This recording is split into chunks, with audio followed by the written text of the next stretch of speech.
Kaka. Yurak bor, lekin tana yo'q.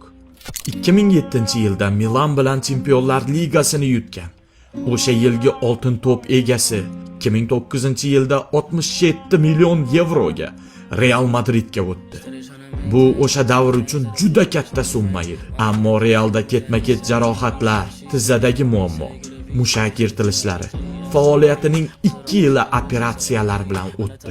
Mourinho bilan til topisha olmadi. Keyin esa u o'zining asosiy tarkibdagi o'rnini ham yo'qotdi.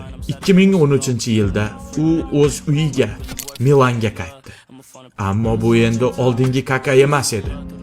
Keyin esa Amerikaga, Orlando City'ga ketdi. U hech qachon o'z iste'dodini to'liq ocha olmagan va unga jismoniy zaiflik to'sqinlik qilgan edi. Kakaning yuragi kuchli edi, lekin tanasi unga xiyonat qildi.